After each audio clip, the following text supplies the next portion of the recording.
제목을 한번 같이 읽겠습니다. 시작.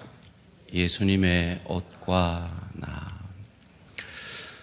사랑하는 성도님들, 제가 지난 수요일 설교 가운데 이불킥이라는 말을 배웠는데요. 생각하다 보면 너무 속상해서 너무 부끄러워서 자다가도 이불을 차버리는 그런 순간을 이불킥하는 순간이다라고 한다고 합니다. 여러분 인생에서 생각만 해도 떠오르기만 해도 부끄러워서 이불킥을 할 정도가 아니라 얼굴이 벌게지고 심지어 그것 때문에 나는 예수를 믿을 자격도 없다라고 생각하는 분들은 없으십니까? 우리 모두는 과거의 어떤 순간 나의 모습 가운데 부끄러움을 느낍니다. 어찌해야 할까요?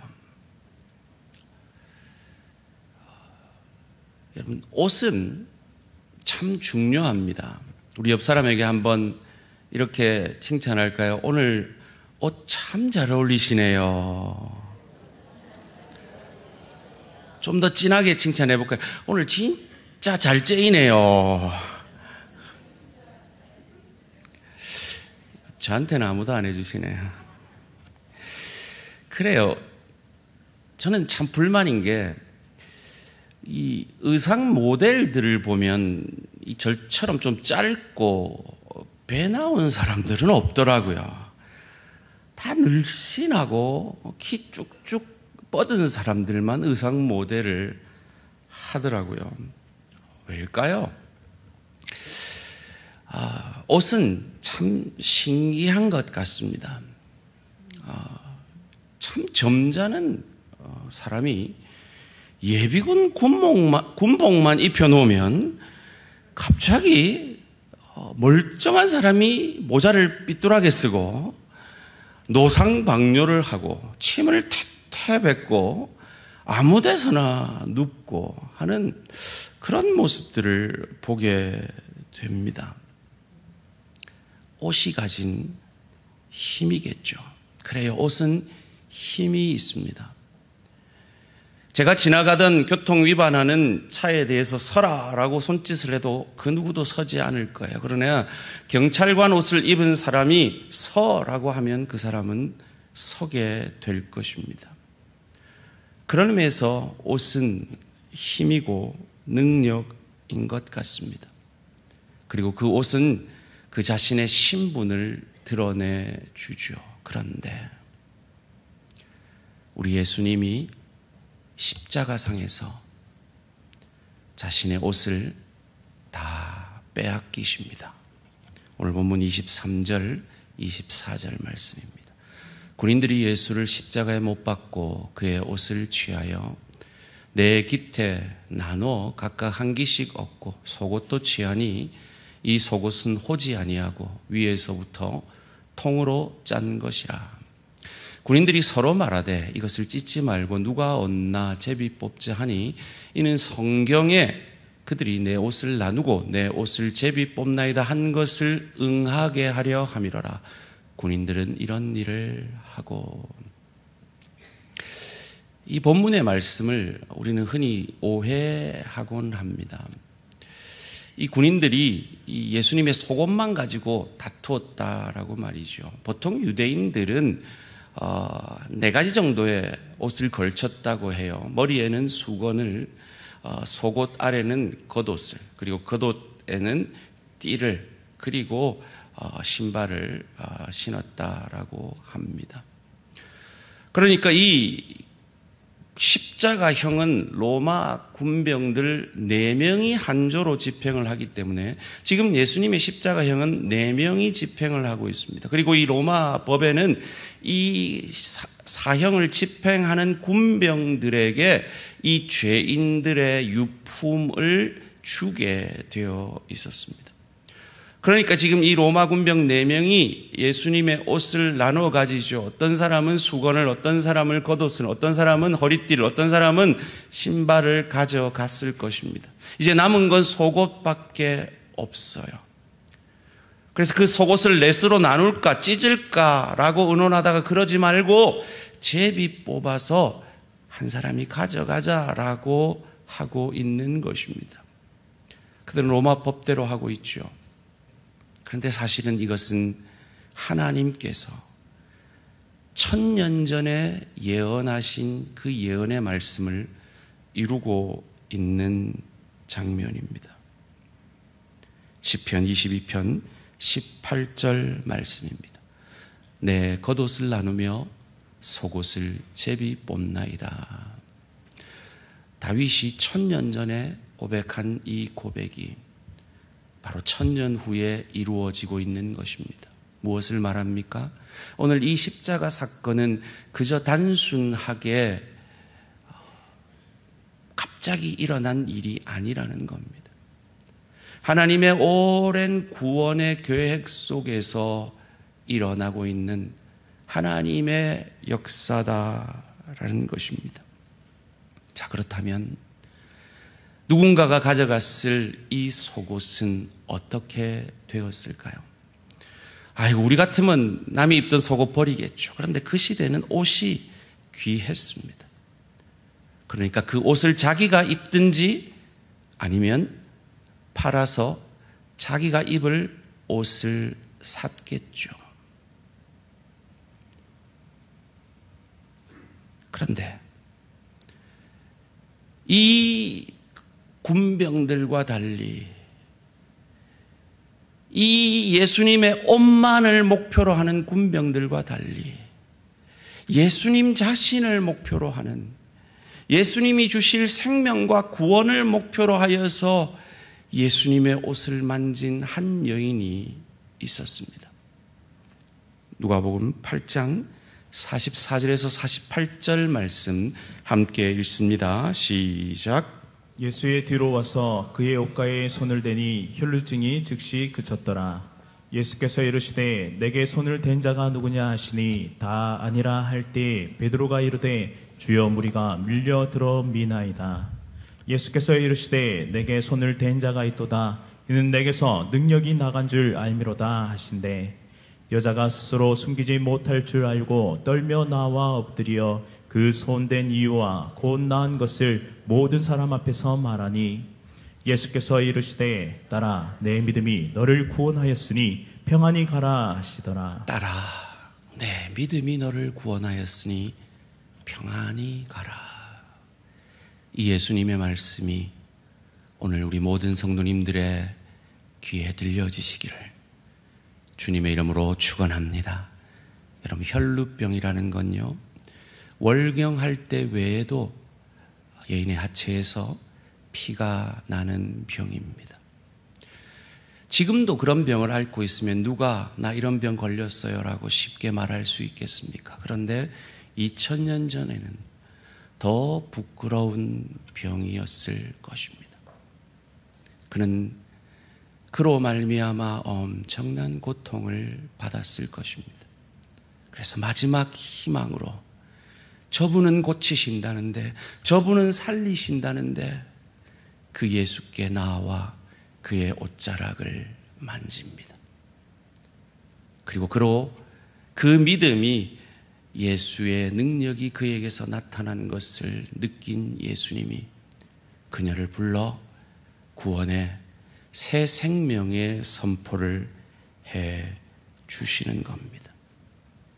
이 혈루병 걸린 여인의 부끄러움을 가려주시기 위해 예수님은 그의 부끄러움을 마지막까지 가리고 있던 그 속옷마저도 빼앗겨 우리가 흔히 보는 그 성화에서 그 속옷이 여전히 둘려 있는 것은 그 장면이 너무 민망하기 때문에 그렇게 그린 것이지, 실제로는 벌거벗겨진 채로 십자가의 부끄러움을 당하고 계신 겁니다. 왜요? 이 여인의 부끄러움을 가려주시기 위함입니다. 그리고 저와 여러분들의 과거의 생각만 해도 부끄러워서 이불을 찰 정도가 아니라 얼굴이 벌개지고 나는 그런 과거가 있는 나는 예수 믿을 자격 없어, 구원받을 자격 없어 라는 그 부끄러움도 주의 부끄러움을 통하여 이미 가리어졌음을 믿으시기를 주님의 이름으로 축원합니다. 우리 한번 손가락 다시 해봅시다. 예수의 보혈로 우리의 과거, 현재, 미래 모든 죄가 사함받았습니다. 아멘이십니까? 왜요? 예수가 나를 위해 그 부끄러움을 당해 주셨기 때문입니다. 그 옷 입고 나는 살아나고 부끄러움을 내게서 사라지게 해 주셨습니다. 이 장면을 구약에서 아주 잘 보여주는 장면이 창세기 27장 15절 16절에 나옵니다. 리브가가 집안 자기에게 있는 그의 맏아들 에서의 좋은 의복을 가져다가 그의 작은 아들 야곱에게 입히고 또 염소 새끼의 가죽을 그의 손과 목에 매끈매끈한 곳에 입히고, 무슨 말입니까? 이 장자권의 축복을 팥죽 한 그릇으로 산 야곱은 그의 어머니와 모의해서 마지막 그의 아버지의 축복을 받기 위해 에서의 냄새가 배인 그의 옷을 입고 털이 많은 그 에서를 대신해 짐승의 털을 그의 몸에 붙이고 가서 그의 아버지에게 복을 받습니다. 에서의 옷을 입고 아버지의 복을 받은 야곱처럼 저와 여러분들은 여전히 부족하고 여전히 죄가 가운데 있고 여전히 넘어지지만 우리가 예수를 주로 고백함으로 그 예수의 옷을 입음으로 말미암아 참복인 구원을 받았음을 믿으시기를 주님의 이름으로 축원합니다. 이것을 바울은 고린도후서 5장 14절 22절에서 우리에게 일어난 그 구원의 역사를 이렇게 정리해 줍니다. 그리스도의 사랑이 우리를 강권하시는도다. 우리가 생각하건대 한 사람이 모든 사람을 대신하여 죽었은즉 모든 사람이 죽은 것이라.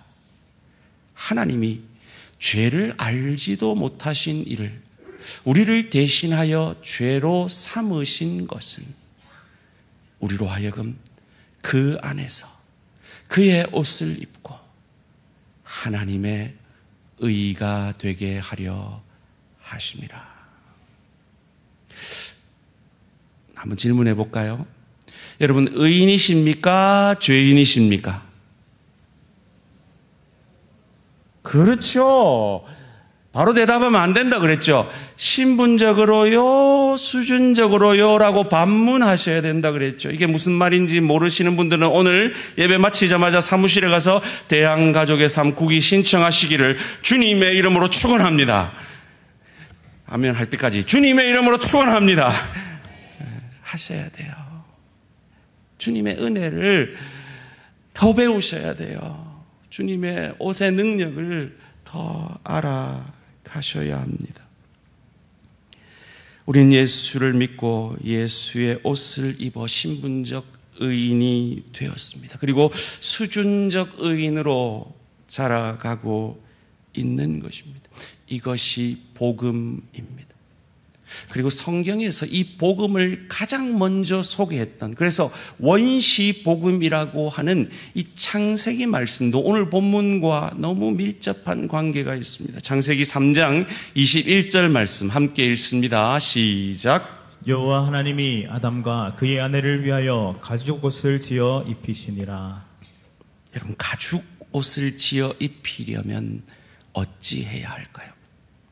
지금 선악과를 따먹고 없고 부끄럽지 않았는데, 벌거벗어도 부끄럽지 않았는데 부끄러움을 느끼고 있는 이 죄로 말미암은 이 부끄러움을 느낀 그 부끄러움을 가려주기 위해서 그들에게 가죽옷을 지어 입히셨습니다. 그러려면 어떻게 해야 됩니까? 죄 없는 짐승이 죽어져야 했습니다. 이 짐승이 바로 오실 메시아 그리스도임을 우리에게 가장 먼저 그 복음을 소개하고 있는 것입니다. 그렇다면 이 복음 때문에 이 예수가 부끄러워져서 그의 옷을 입고 부끄러움을 가려진 우리는 어찌 살아야 할까요? 이 복음의 은혜 가운데 쓰여진 이 신약 성경 가운데 대표적으로 두 구절이 우리에게 어떻게 살아야 함을 가르쳐 줍니다.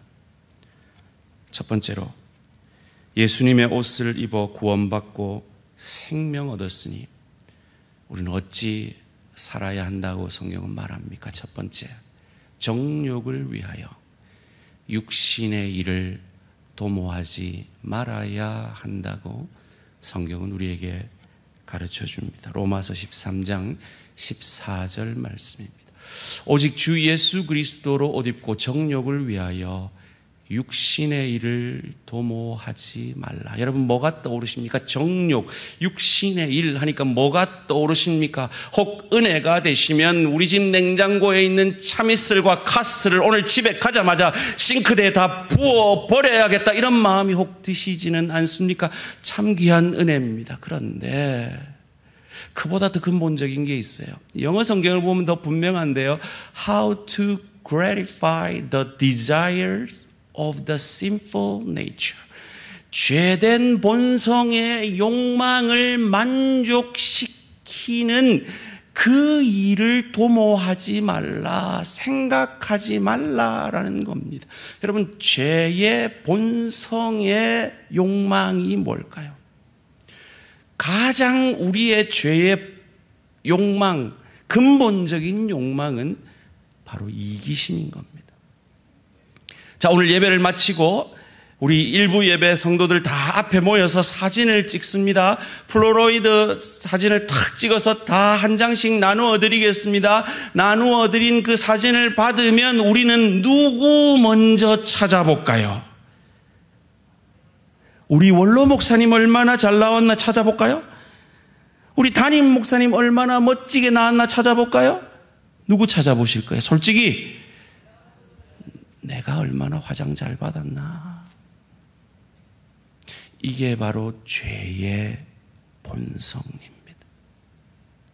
그 이기심을 만족시키지 말아야 한다라고 우리에게 가르쳐 주는 것입니다.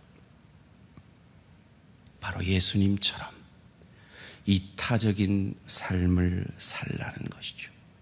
왜냐하면 우리를 구원하신 목적이 바로 예수를 닮게 하기 위함이기 때문입니다. 로마서 8장 29절 말씀입니다. 하나님이 미리 아신 자들을 또한 그 아들의 형상을 본받게 하기 위하여 미리 정하셨으니 이는 그로 많은 형제 중에서 맏아들이 첫 열매가 되게 하려 하심이니라. 부활의 첫 열매가 되신 맏아들이 되신 그 예수 그리스도. 그래서 우리도 예수와 같은 열매, 예수의 형상을 본받게 하기 위해서, 예수님처럼 이타적인 삶을 살게 하기 위해서 우리를 구원해 주신 겁니다. 그런데 이것은 우리를 얽어매려는 것이 아닙니다. 우리를 손해보게 하시려는 것이 아닙니다. 저 나라, 우리가 이 하루살이 같은 인생을 마친 이후에 저 천국의 주인인 예수를 닮아감으로 그 천국을 누리고 즐길 수 있는 실력자로, 인격자로 하늘 상급을 받으라고 우리에게 당부하시는 것이죠. 디모데전서 4장 8절 말씀입니다. 육체의 연단은 약간의 유익이 있으나 경건은 범사에 유익하니 금생과 내생에 그 내생의 약속, 저 천국을 누리고 즐길 수 있는 그 나라의 주인인 예수님처럼 이타적인 삶을 연습함으로 저 좋은 천국을 누리고 즐길 수 있는 실력자로, 인격자로 우리에게 주어진 한 번밖에 없는 기회, 이 한 번밖에 없는 일생을 통해 더 잘 준비되어지는 저와 우리 모든 성도님들 되시기를 주님의 이름으로 축원합니다. 우리가 방금 읽은 이 말씀, 로마서 말씀은, 그리고 이 디모데전서 말씀은 바울이 그의 영적 자녀들에게 쓴 말씀이에요.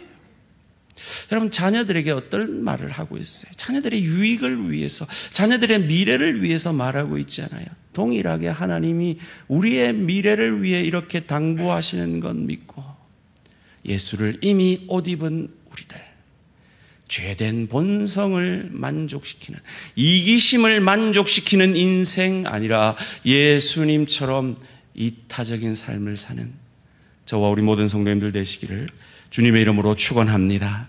두 번째로, 예수님의 옷을 입고 구원받고 생명 얻었으니 우리는 어찌 살아야 할까요?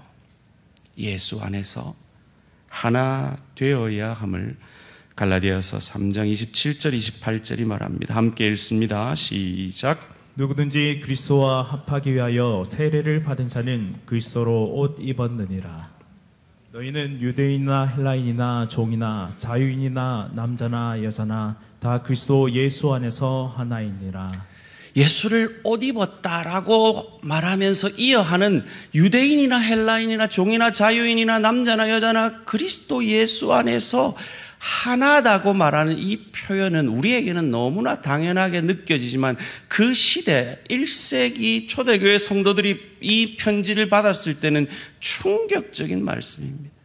유대인들은 이 이방인들을 개돼지 취급했단 말이에요. 저들과 우리가 하나라고, 종과 주인은 이 생사 여탈권을 가진 존재였단 말이에요. 그런데 주인과 종이 하나라고, 심지어 성경에 숫자에도 들어가 있지 않은 여자와 남자가 하나라고? 이 말도 안 되는 일이 어떻게 이루어졌다고요? 예수를 옷 입음으로 이루어졌다고요. 사랑하는 성도님들, 이 땅에 인종차별이 없어진 것은 우리 예수님 때문임을 믿으시기를 주님의 이름으로 축원합니다. 이 땅에 노예제도가 없어진 것도 예수님 때문임을 믿으시기를 주님의 이름으로 축원합니다. 여성 동지 여러분들 특별히 아멘 많이 하세요. 이 땅에 남녀 차별을 넘어서서 여성 상위 시대가 된 것도 예수님의 은혜 때문임을 믿으시기를 주님의 이름으로 축원합니다. 예수님의 은혜 때문입니다. 그러기에 혹 나도 누군가에게 나는 저보다 우월하다라고 느끼는 그 어떤 마음이나 생각이 있다면 예수의 옷을 입은 자로서 겸손히 그 마음을 내려놓으시기를 바랍니다. 혹 나는 저 사람보다 저보다 너무 열등해라고 생각해서 그와의 교제 자리로 나아가지 못하고 계시다면 그 마음을 내려놓고 그 교제의 자리로 나아가시기 바랍니다. 사랑하는 성도님들, 우리 성도님들 가운데 아직도 주일 예배만 보고 그냥 집으로 돌아가시는 분들이 참 많이 계신 것 같아요. 물론 참 예배를 드리는 것 귀합니다마는 하나님은 우리에게 예배만을 요구하시지 않으세요. 예배 안으로 들어와서 은혜를 받고 그 은혜를 교제 속으로 들어가 함께 나누기를 원하십니다. 구역 모임으로, 기관 모임으로 들어가시기를 부탁을 드립니다. 말씀드린 대로 훈련 프로그램 안으로 들어오셔서 그 많은 교제들을 나누시고 훈련 받으시기를 부탁을 드립니다.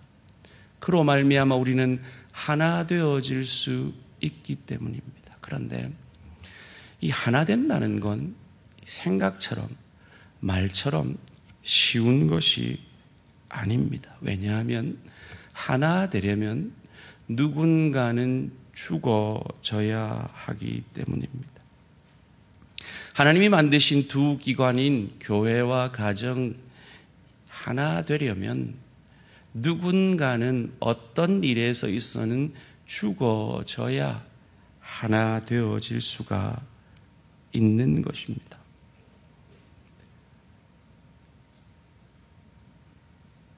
사랑하는 성도님들, 하나 되지 못하고 있는 나의 삶의 부분은 무엇입니까? 예수님은 마지막 유언과도 같이 대제사장의 기도를 통하여서 제자들도, 미래의 제자들도 하나 되게 해달라고 기도하셨습니다. 그런데 이 땅에는 하나 될 수 없는 많은 일들이 가정에서, 일터에서, 주의 교회에서 일어납니다. 어떤 경우에는 저 사람의 잘못이고 어떤 경우에는 나의 잘못일 수 있습니다. 저 사람의 잘못일 때는 내가 예수의 옷을 입고 예수께서 나를 있는 모습 그대로 우리가 아직 죄인 되었을 때, 원수 되었을 때 나를 품어주신 것처럼 저를 품어내어야 합니다. 혹 저가 잘못한 것이 아니라 내가 잘못한 일이 있을 때는 겸손히 내 잘못을 인정하고 용서를 구하는 그 예수의 옷을 입었기에 겸손히 그 용서를 구할 수 있는 용기를 가질 수 있는 자 되었음을 보여내시기 바랍니다. 오늘 본문에는 예수님의 양옆에 죄인들이 십자가에 매여 있습니다. 많은 경우에 우리가 오해하기를 회개한 우편 강도라고 얘기하는데 성경은 우편인지 좌편인지 말하지 않고 있어요. 어쨌든 회개한 한 강도가 있었습니다. 둘이 같이 예수님을 욕하다가 어느 순간 한 강도가 예수님의 그 십자가 사랑 앞에 항복하고 회개 역사를 만들어냅니다. 사랑하는 성도님들, 저와 여러분은 어느 쪽 강도입니까? 우리 다 하나를 깨뜨릴 수 있는 많은 요소들을 가진 죄인들입니다. 그러나 그 순간에 예수의 옷을 입은 자라면 저가 잘못했을 때 저를 예수의 옷으로 품어 안아주고 내가 잘못했을 때 겸손히 예수의 옷을 덧입어 용서를 구하고 사랑을 구하는 그런 겸손한 저와 우리 모든 성도님들 되시기를 주님의 이름으로 축원합니다. 특별히 세상과 우리가 어떻게 하나 될 수 있을까요? 세상과 우리가 하나 될 수 있는 유일한 방법은 전도뿐입니다. 예수를 전하는 것뿐입니다. 그래서 저희는 6월 마지막 주, 이제 3주 남았네요. 6월 마지막 주에 구역에서 한 영혼 전도하기를 목표로 기도하며 함께 애쓰고 있습니다. 왜 우리가 그래야 합니까? 예수님이 예수의 옷을 입은 우리에게 그것을 당부하고 있기 때문입니다. 말씀을 맺겠습니다. 왜 172cm 배 볼록 나온 저 같은 사람은 모델로 안 써주는 걸까요? 왜 키 크고 날씬한 사람만 모델로 써주는 걸까요? 그것은 그런 사람이 옷을 입어야 그 옷이 드러나기 때문입니다. 그 옷이 돋보이기 때문입니다. 우린 예수를 옷 입었습니다. 우리를 통해 예수의 옷이 예수님이 돋보이게 되는 저와 우리 모든 성도님들 되시기를 주님의 이름으로 축원합니다. 우리는 예수의 옷을 입었습니다. 그러면 그 예수의 옷에서 풍겨 나오는 향기가 우리 가운데 드러나기를 원합니다.